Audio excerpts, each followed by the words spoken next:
الحمد لله رب العالمين والصلاة والسلام على رسوله الكريم نبينا محمد وعلى آله وصحبه أجمعين। সংগ্রামী জনতা, আপনাদের সবাইকে আজকে এখানে উপস্থিত হওয়ার জন্য আপনাদের সবাইকে জানাই সংগ্রামী সালাম। আসসালামু আলাইকুম ওয়া রাহমাতুল্লাহি ওয়া বারাকাতুহু। ওয়া আলাইকুম আসসালাম ওয়া রাহমাতুল্লাহ। আমার বক্তব্যের শুরুতেই মহান রব্বুল আলামিনের শুকরিয়া আদায় করছি যে শাহবাগে দাঁড়িয়ে এই ফ্যাসিবাদের সূচনা হয়েছিল, যেখানে স্লোগান উঠেছিল কতে কাদের মোল্লা ফাঁসি চাই ফাঁসি চাই, সেখানে আজকে আল্লাহ তাআলা আমাদেরকে সুযোগ করে দিয়েছেন এই ফ্যাসিবাদের কবর রচনা হওয়ার পরে এখানে দাঁড়িয়ে সেই শাহবাগীদের বিচার দাবি করার। সবাই বলুন আলহামদুলিল্লাহ। প্রিয় সংগ্রামী জনতা, আপনারা জানেন ফ্যাসিবাদের সূচনা হয়েছিল এই শাহবাগে, যখন আব্দুল কাদের মোল্লার শহীদ আব্দুল কাদের মোল্লার ফাঁসির দাবিতে এখানে ফ্যাসিবাদী শক্তির প্রত্যক্ষ তত্ত্বাবধানে প্রত্যক্ষ আয়োজনে এখানে একদল ভারতীয় কুলাঙ্গারকে জড়ো করা হয়েছিল সেই শহীদ আব্দুল কাদের মোল্লার ফাঁসির দাবিতে। আপনারা জানেন এই ফ্যাসিবাদী শক্তি, ভারতীয় হিন্দুত্ববাদী আধিপত্যবাদী শক্তি আব্দুল কাদের মোল্লাকে তাদের এই আধিপত্যবাদ কায়েমের জন্য একটি বাধা, একটি অন্তরায় মনে করত। সেই জন্য তারা শহীদ আব্দুল কাদের মোল্লাকে প্রথমে ফাঁসিতে ঝুলিয়ে হত্যা করে। এটি ছিল একটি বিচারিক হত্যাকাণ্ড, এটি কোনো বিচার ছিল না। এটি ক্যাঙ্গারু কোর্টের মাধ্যমে সাজানো সাক্ষীর মাধ্যমে তাকে এভাবে জুডিশিয়াল কিলিং করা হয়েছিল। শহীদ আব্দুল কাদের মোল্লাকে আমি চাচা বলে ডাকতাম। আমাদের সাথে পারিবারিক ঘনিষ্ঠতা ওনার ছিল। আমি দেখেছি বছরের পর বছর ওনার কার্যক্রম আমি লক্ষ্য করেছি। আমি সাক্ষী দিতে পারি উনি একজন ভালো মানুষ ছিলেন।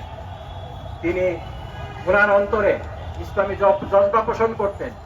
উনি এই হিন্দুত্ববাদী যে আগ্রাসন আমাদের দেশে যুগের পর যুগ চলে আসছে, শুধু যুগের পর যুগ নয়, এই হিন্দুত্ববাদী আগ্রাসনের সাথে বাঙালি মুসলমানদের যে সংগ্রাম, এটি হাজার বছরের সংগ্রাম।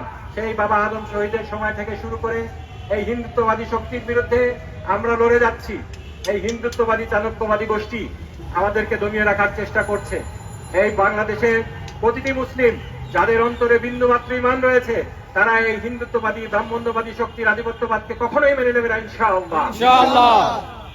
তো সেই সংগ্রামে অগ্রসেনানী ছিলেন প্রথম শহীদ আব্দুল কাদের মোল্লা। ওনাকে আমি দেখেছি, কাছ থেকে দেখেছি। আমি জানি উনি কি ধরনের ধ্যান ধারণা পোষণ করতেন, কিভাবে তিনি দিন রাত সংগ্রাম করে গিয়েছেন এই বাংলার মাটিতে হিন্দুত্ববাদী আগ্রাসন যাতে শিকড় গেড়ে বসতে না পারে, সেই জন্য তিনি কিভাবে পরিশ্রম করে গিয়েছেন। সেজন্যই তিনি এই ব্রাহ্মণ্যবাদী হিন্দুত্ববাদী আওয়ামী আগ্রাসী শক্তির টার্গেটে পরিণত হয়েছিলেন। এবং আপনারা জানেন কিভাবে একটি ক্যামেরা ট্রায়ালের মাধ্যমে, মিডিয়া ট্রায়ালের মাধ্যমে ওনাকে ফাঁসি দেওয়া হয়েছিল। সেই মোমেনা বেগম, তার ছবি আজও সেই মুক্তিযুদ্ধ জাদুঘরে রক্ষিত আছে।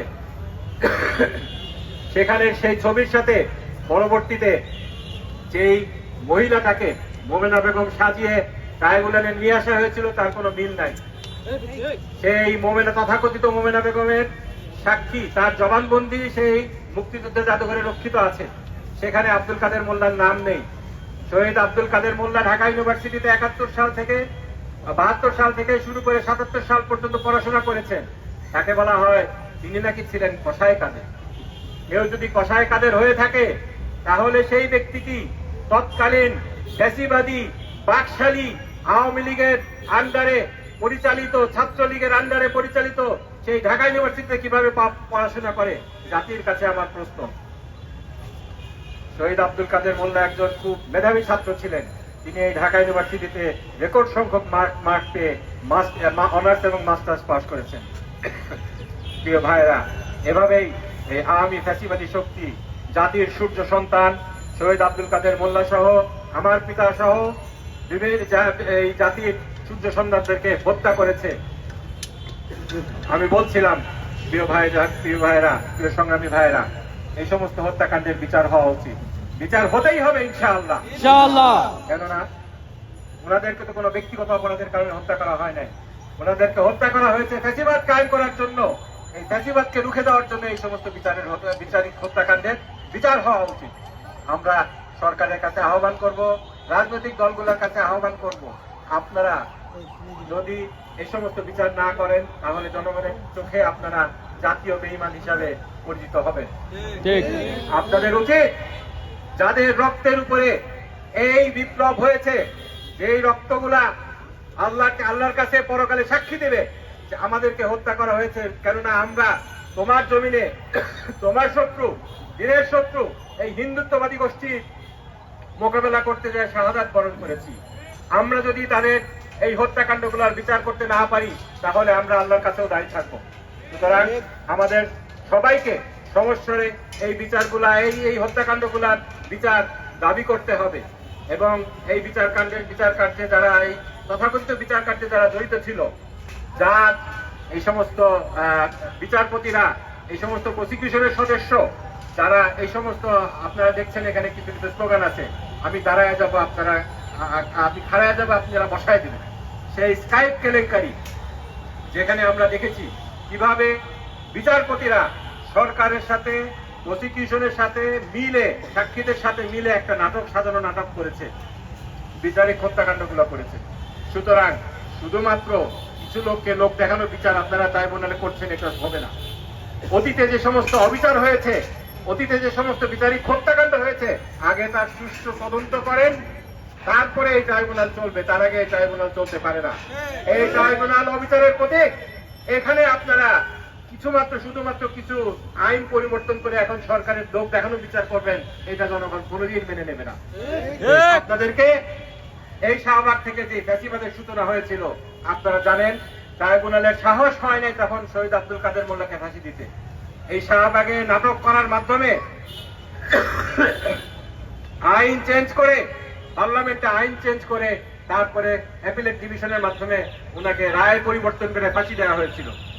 সুতরাং ওনাকে যে বিচারিক হত্যাকাণ্ড করা হয়েছে, শহীদ আব্দুল কাদের মোল্লার বিচারিক হত্যাকাণ্ডের জন্য দায়ী শুধুমাত্র ট্রাইব্যুনাল নয়, পার্লামেন্টের, তৎকালীন পার্লামেন্টের প্রত্যেকটা সংসদ সদস্যের দায় রয়েছে। একই সাথে আপিলেট ডিভিশনের যে সমস্ত বিচারকরা, সেই কালো মানিক আপনাদের কাস্টডিতেই আছে। আমরা খবর পেয়েছি অন্যান্য বিচারপতিরাও এদেশেই আছে, তাদেরকে অবিলম্বে গ্রেপ্তার করে রিমান্ডে নিতে হবে। কোন সাহসে পার্শ্ববর্তী দেশে ইঙ্গিতে এই ধরনের একটা জঘন্যতম, শতাব্দীর জঘন্যতম মিথ্যাচার নাটকস্থ করতে পারলো, এর জন্য তাদেরকে রিমান্ডে নিতে হবে এবং জাতি জানতে চায় এর পিছনে কি ছিল, কোন ধরনের লেনদেন হয়েছে, সবকিছু জাতি জানতে চায়। সুতরাং সংগ্রামী ভাইরা, আমি আশা করবো ইনশাআল্লাহ আপনাদের আন্দোলন জারি থাকবে, জনগণ আপনাদের আন্দোলনে শরিক হবে। এই দেশ আল্লাহর রহমতে ইনশাআল্লাহ আমরা আধিপত্যবাদী শক্তিকে এদেশে কখনোই আর স্থান হবে না। এই জন্য আমাদেরকে জনগণকে সতর্ক করতে হবে, সচেতন করতে হবে। আধিপত্যবাদীদের যে হিন্দুত্ববাদীদের যে ষড়যন্ত্রগুলো রয়েছে সেই ব্যাপারে জনগণকে সতর্ক করতে হবে। আমি আশা করি ইনশাআল্লাহ এবং আহ্বান জানাই সবাইকে, আমরা সম্মিলিতভাবে ইনশাআল্লাহ এই হিন্দুত্ববাদী আগ্রাসনকে রুখে দেব এবং বাংলার মাটিতে কালেমার পতাকা উঠবে ইনশাআল্লাহ। ইনকিলাব জিন্দাবাদ, ওয়া আখিরু দাওয়ানা আলহামদুলিল্লাহি রাব্বিল আলামিন। শহীদ আব্দুল কাদের মোল্লা ভি চিহ্ন দেখিয়েছিলেন, আজ আমরা সবাই আজকে ভি চিহ্ন দেখাই। আল্লাহু আকবার, আল্লাহু আকবার, ইনকিলাব জিন্দাবাদ, জিন্দাবাদ।